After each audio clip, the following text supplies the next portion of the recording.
वंश वीमैक इन्वेस्टर। तो दोस्तों ये होता है पुट ऑप्शन जो मंदी से पैसे कमा के देता है, कॉल ऑप्शन तेजी से कमा के देता है। कुछ समझ में नहीं आता है तो कॉल पुट दोनों को क्लब कर सकते हैं आप। तो तेजी आए तभी पैसे बनते हैं, मंदी आए तभी पैसे बनते हैं। या कॉल पुट शॉर्ट सेलिंग भी किया जाता है, उससे भी पैसे बनाते हैं, उसको कॉल राइटिंग कहते हैं। बहुत सारे एक्टिविटीज होते हैं, जैसे मैं कई बार ना लोगों को मैथमेटिकली एक पजल दिखाता हूँ कि वो उस पजल को समझते हैं क्या। Just I put up one puzzle to you, जो डेरिवेटिव्स का एक वन ऑफ द सीन है कि कोई शेयर मैंने 3,000 पे बाय कर लिया। Okay, 3,000 bye. बाय कहो या बुलिश कहो, चलो बुलिश। बाय भी कर लिया और मैं तेजी कर रहा हूँ 3,000 रुपए से, और इस शेयर्स को मैंने 2,900 के दाम पे एग्जिट कर लिया। एग्जिट मतलब sell, square off. Can you tell me मेरा आउटकम क्या होगा एज ए ट्रेडर? 3,000 के रेट पे एंट्री की और 2900 के रेट पे एग्जिट कर ली मैंने। मेरा आउटकम क्या आएगा? लॉस। कितने का? 100 का घाटा ना। कंफर्म ना? 3,000 पे एंट्री की है, 2900 पे बेच दिया है। ओके, तो माय फ्रेंड, ये नॉर्मल है एक्चुअली, इसमें कोई स्टॉक का नाम लेने की जरूरत नहीं है। कंसेप्ट है कि जब 3,000 रुपये रेट था आप तेजी कर ले, एंट्री कर ली, और 2900 आ गया आप एग्जिट कर ले। मतलब आपका तो एडजस्टमेंट गलत आया है, 100 रुपए का घाटा चाटा लेके आपको बाहर निकलना है। दिस इज अ कंसेप्ट है जो रियल टाइम कंसेप्ट है, हर ट्रेड के साथ होगा, हर ट्रेडर के साथ होगा। लेकिन डेरिवेटिव्स में, इसमें अगर आप फ्यूचर ऑप्शन के साथ उतर ले अपने आप को, तो इसका जवाब कुछ ऐसे बदलता है। And are you agree? Angry नहीं, एग्री है क्या आप कि 3,000 पे बाएंगे, 2900 पे सेलेंगे, एंट्री एग्जिट इन प्राइसेस के दिशाओं में है, और अब मैं अपनी तेजी को 250 रुपए नफा लेके निकाल रहा हूँ। तेजी थी, 3,000 पे एंट्री की, 2900 के वक्त तेजी को निकाल दिया, और 2900 के वक्त तेजी को निकालते वक्त मुझको ना 100 का घाटा नहीं हुआ है जो दुनिया देखती है। लेकिन डेरिवेटिव्स की स्ट्रेटेजी समझते हो क्या आप? तो आपको 250 रुपए का प्रॉफिट पर शेयर है, पर शेयर। जितने लॉट है उसको मल्टीप्लाई करो। लॉट में अगर 3,000 शेयर है तो ये आपके लिए कितने होंगे ना, 75,000 रुपए होंगे। Is it possible? स्ट्रैटेजी नहीं बताऊंगा, बट मैं पॉसिबिलिटी पूछता हूँ, कैसे पॉसिबल होता है क्या कि अब 3,000 पे एंट्री करते हो, 2900 पे एग्जिट कर लेते हो, और 100 के घाटे की जगह 250 की नफा आता है? Is it possible? The answer is yes. और वो डेरिवेटिव्स मार्केट के स्ट्रैटेजी से पॉसिबल है। और इसीलिए दोस्तों क्या होता है ना, मैं अभी एक्सप्लेन नहीं करूंगा कि एग्जैक्टली क्या कैसे करते हैं, क्योंकि वो थोड़े से 2-3 स्टेप के साथ की गई स्ट्रेटेजीज है, मल्टी स्टेप्स। ये तो सिंपल सिंपल बता रहा हूँ कि फ्यूचर बाय होता है, कॉल बाय होता है, कॉल पुट बाय होता है। It's a very simple techniques है।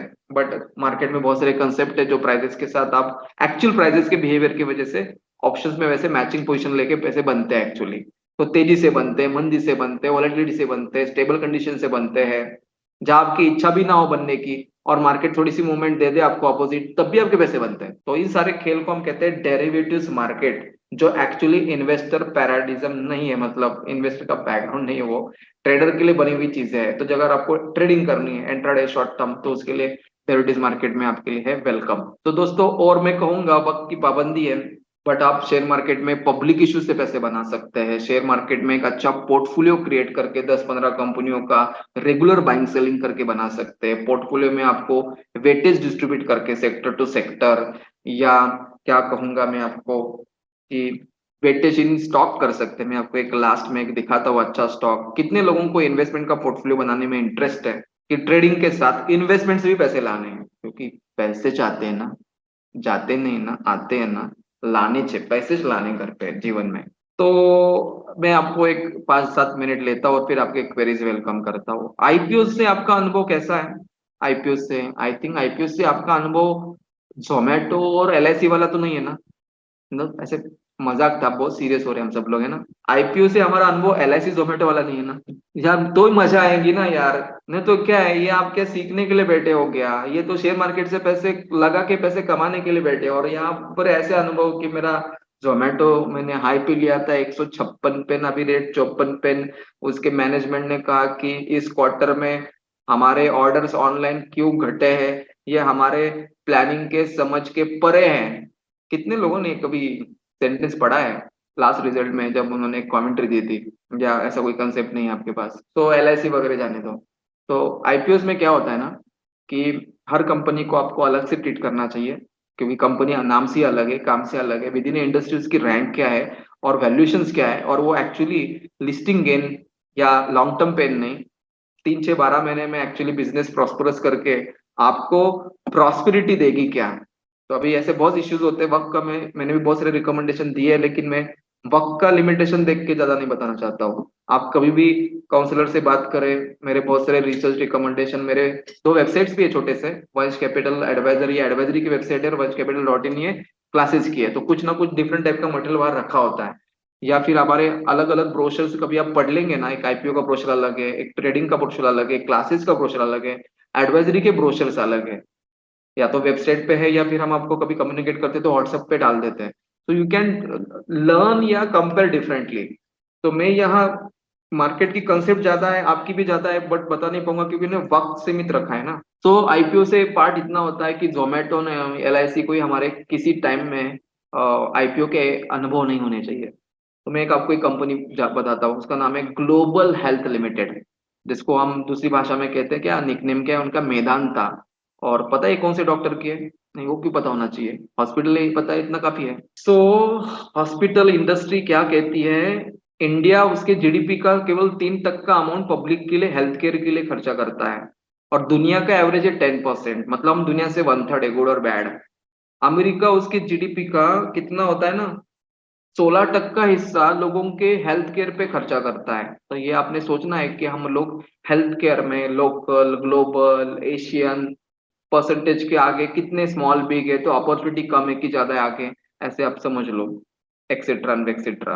तो ये सारे रिपोर्ट्स मैंने आईपीओ के लिए बनाए थे, तो वो अलग से है। हाँ, और एक लिखा है आउट ऑफ पॉकेट, मतलब मेडिक्लेम ना होने की वजह से खुद बीमार होते हैं, खुद ही पैसे भर के आते हैं। तो नेपाल के लोग तो 57% लोग खुद का बिल भरते हैं, नेपाल के बाद अपना नंबर है 54%। और ये थाईलैंड जैसा देश है ना, उसमें 92% पैसा बीमार हो तो या तो गवर्नमेंट की स्कीम भरती है, या आपके मेडिक्लेम भरते हैं। ट्रू और फॉल्स, समझा या नहीं समझा? तो तात्पर्य क्या है ना कि health care means hospital sector की कंसेप्ट क्या है और कहाँ हम जा रहे हैं। तो आई थिंक इसको जोड़ दे, मैं ऐसे कहूंगा इन शॉर्ट। तो व्हाट इज दैट कि गवर्नमेंट के सोशल स्कीम्स है जो आपको अच्छे हॉस्पिटल में ट्रीटमेंट देते हैं, जैसे आयुष्मान भारत, सबसे गरीब फैमिलीज जो है उनको एक्चुअली 5 लाख का मेडिक्लेम प्राइवेट हॉस्पिटल में अलग ट्रीटमेंट देता है। सेकंड, लोग अब इतने स्मार्ट हो चुके हैं ना कि वो होते हैं ना, जीवन आनंद, जीवन सरल है, जो कुछ होते हैं ना, उसको एक्चुअली कहते हैं इंश्योरेंस पॉलिसी कौन सी, एंडामेंट वगैरह, तो वो लेते नहीं लोग। लोग क्या करना चाहते हैं ना, मेडिक्लेम हेल्थ केयर पॉलिसी लेना चाहते हैं। ओके, और लोग चाहते हैं कि ट्रीटमेंट अच्छी मिले, जल्दी मिले, और इसलिए भारत भर में जैसे आरोग्य मंदिर जिसको कहेंगे, आरोग्य मंदिर उसको हम कहते हैं हॉस्पिटल। ओके,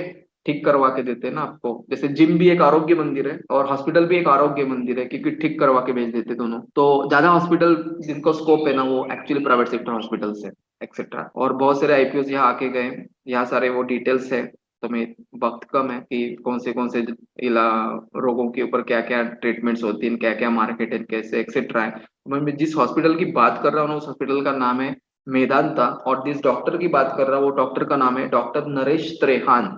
तो ये जो डॉक्टर है वो एक्चुअली बहुत पुराना है, मतलब मैंने जब ये शेयर मार्केट से मेरा 25वां साल है, तो बहुत सारी कंपनियां टेक्निकली फंडामेंटली मेरी रीडिंग में रहती है कि जब 2007 में फोर्टिज ने एस्कॉट्स को टेक ओवर कर लिया था, तो दिल्ली का हार्ट इंस्टीट्यूट है बड़ा, तब ये डॉक्टर वहां काम करता था। और तब फोर्टिज ने इस डॉक्टर को उसके टर्म्स कंडीशन पे रिटेन नहीं किया, मतलब बड़ी सैलरी, बड़ी पोस्ट वो चाहता था, जो उस वक्त फोर्टिज ने नहीं दिया। तो ये फोर्टिज ने एस्कॉट्स को तो खरीद लिया, लेकिन ये डॉक्टर ने फोर्टिस को भी छोड़ दिया, एस्कॉट्स को भी छोड़ दिया, और उसके बाद अपनी सेल्फ प्रैक्टिस कम, फिर धीरे धीरे उसने हॉस्पिटल चालू किया। और गुड़गांव में इसका मेडिसिटी है, एक well plan city health care के लिए, जिसको आई थिंक बेड कैपेसिटी काफी बड़ी है, 1400 बेड का समथिंग, देखो ये लिखा है, और largest private multi speciality hospital in India in single location पे है वो एक्चुअली। तो और अब ऑल ओवर इंडिया धीरे धीरे एक्सपेंशन के मोड पे है कंपनी, एक्सेट्रा एक्सेट्रा। और अभी आईपीओ आया था, तो अभी डिटेल में पूरा नहीं बताऊंगा, बट उसके एक रेशो एनालिसिस की झलक आपको दिखाता हूँ। अब ये देखो, मेरा रिकमेंडेशन था, तो मेरे टारगेट्स थे कि आपको अप्लाई करना है 336 पे,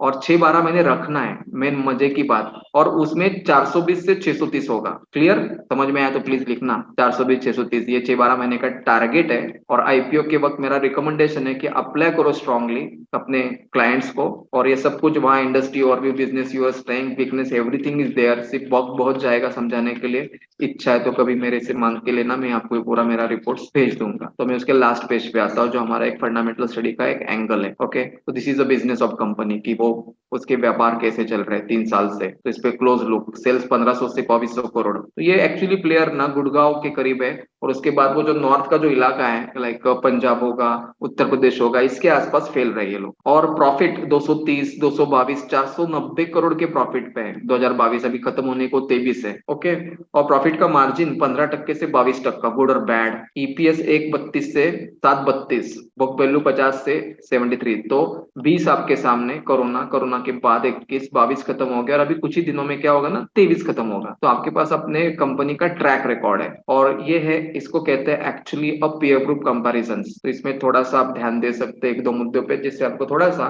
फंडामेंटल एनालिसिस भी थोड़ा टच में आ जाएगा। तो जस्ट मैं I show you one, enlarge कर लेता हूँ मैं। ओके, तो इसको हम कहते हैं पीयर ग्रुप कंपैरिजन, और शेयर की प्राइस कैसे बनाते हैं और वैल्यूएशन कैसे बनता है और पैसे कैसे बनाते हैं, मेनली पैसे कैसे बनाते हैं। तो please look, have a close look. वक्त कम है बट मैं थोड़े से मुद्दे पे आपको पॉइंट आउट कर दूंगा कि एक्चुअली ये वाला स्टडी कैसे होता है। ग्लोबल हेल्थ पता है, फोर्टीज नेशनल लेवल पे मैक्स केवल इस लेवल पे आती है, क्या कहते हैं ना, केवल ये मेट्रो सिटीज में इनके हॉस्पिटल्स होते हैं। एंड किम्स ये साउथ इंडिया के स्पेसिफिक है। तो मैंने खुद कंपैरिजन करने के लिए 4 कंपनियां कैसी ली है कि, आर यू रेडी, इसको मैं कहता हूँ नॉर्थ जोन, इसको कहता हूँ मैं साउथ जोन, ऐसे जोनल प्लेयर है एक्चुअली। ये नेशनल प्लेयर है विद डाइवर्स, डाइवर्स मतलब metro come non metro, and ये नेशनल है is only with metro. Actually ऐसे 4 कंपनियां नहीं लेनी होती सेम इंडस्ट्री की, उनको बिजनेस मॉडल्स पता होने चाहिए, तो आप वैल्यूएशन में डिस्टेंस रख पाते हैं या उसको रिवॉर्ड दे सकते हैं। क्लियर अनक्लियर, समझे तो प्लीज टाइप 4 चौका लगा दो, 4 लिख दो कि 4 कंपनियां क्यों ली है, और चारों में एक्चुअली इंडस्ट्री सेम होने के बाद फर्क क्या है ये पता होना चाहिए एक्चुअली। इसको बिजनेस मॉडल्स कहते हैं, जो बिजनेस एक फंडामेंटल्स का एंगल होता है। नाउ यहाँ अगर आप देखें तो 4 कंपनियों के सेल्स है, 4 कंपनियों के प्रॉफिट से, ऑपरेटिंग प्रॉफिट्स। तो सबसे ज्यादा पैसे कौन कमाती है, फोर्टिस 1000 करोड़ साल के। मार्जिन अगर देखे तो सबसे ज्यादा मार्जिन किसके अच्छे हैं, बोलो फटाफट, तो वो किम्स के हैं, और ये थर्ड लार्जेस्ट मार्जिन है। ग्लोबल हेल्थ में मेदांता का, जिसका आईपीओ 336 पे था। नाउ कम्स द प्रॉफिट, यहाँ है कैश ईपीएस, यहाँ है ईपीएस, यहाँ है बुक वैल्यू, यहाँ है। अब चालू होता है वो चीज जो सस्ते महंगे की कर देती है पहचान, और देती है शेयर के प्राइस को target fundamentally. Are you clear? तो यहाँ आता है P ratio. Can you tell me P ratio wise कौन सस्ता कौन महंगा है? Are you interested to do this study? Study अच्छा लगता है क्या? कौन सस्ता है P ratio wise? This is P ratio. P ratio wise ना सबसे सस्ता ये है फोर्टिस, और उसका एक और वर्जन आता है पी रेशो का, तो थोड़ा मच एडवांस या इम्प्रूव वर्जन को कैश पी कहते हैं। तो होता क्या है ना कि कंपनी का जो नेट प्रॉफिट है, इसको सारे शेयर से डिवाइड करें ना तो अर्निंग पर शेयर आता है, मतलब एक शेयर के पीछे कमाई कितनी पता चलती है। और कंपनी की जो शेयर प्राइस है ना, इसको आप ईपीएस से डिवाइड करें ना तो पी रेशो आता है। मतलब ग्लोबल हेल्थ जो आईपीओ में आप 336 पे ले रहे हैं ना, तो ये शेयर प्राइस उसके 1 साल की बिजनेस की कमाई से 45 टाइम्स हाइयर है। इसको 45 पी रेशो कहते हैं। मतलब शेयर की करंट प्राइस उस कंपनी के बिजनेस प्रॉफिट पर शेयर से कितनी टाइम्स, टी फॉर टाइम्स और वैल्यूड है ये पता चलता है। होप सो क्लियर, एक शॉर्ट मीनिंग। हाँ, और अगर आपको और डिटेल मीनिंग चाहिए तो मेरे 2-3 वीडियो है यूट्यूब पे, P ratio part 1-2, so you will have some great knowledge there. तो ये पी रेशो वहां आता है 45, 27, 74 सबसे कॉस्टली मैक्स है, फिर सबसे लीस्ट कॉस्टली 40 है, और ये थोड़ा मिडल पे है। ओके, बट उसको थोड़ा और रिफाइन करें ना तो मैं आता हूँ कैश पी पे, तो ये सबसे चीपेस्ट है। यस और नो? ग्लोबल हेल्थ केयर सबसे चीपेस्ट है एक्चुअली। पी रेशियो थोड़ा मिसलीड हो जाएंगे आप। कैश पी से सबसे चीपर है। कैश पी कैसे निकालते हैं? ऑपरेटिंग प्रॉफिट के ईपीएस पे निकालते हैं हम उसको। तो this was cheaper stock, you should buy. Market price to book value ratio पर 4.26, बाकी के दो के मुकाबले में चीपर है, यू शुड बाय। और अब रहा सवाल, इसका टारगेट कैसे बनता है? इसका टारगेट मैंने ऐसे बनाया, देखो ठीक से देखना कि 2022 का ईपीएस है 18, इसको 20-25 से मल्टीप्लाई करे तो शेयर का रेट 365 से 456 बनता है। 23 में अगर मैं ग्रोथ रेट 15% रखूं तो ईपीएस 18 की जगह 21, और रिवॉर्ड रेशो पी रेशो 2025 से 420 से 525। और 2024 जो अगला साल है एक्चुअली 1 अप्रैल के बाद चालू होगा, इसमें ग्रोथ रेट 20% पकड़ू तो ईपीएस 25 इंटू 2025 ये शेयर 504 से 630 होगा। और इस प्रकार से लोगों को रेशो एनालिसिस करके बिजनेस मॉडल वैल्यूएशंस कंसेप्ट से शेयर के प्राइसेस को या तो जन्म ऐसे होता है या शेयर के प्राइसेस को फोरकास्ट ऐसे करते हैं।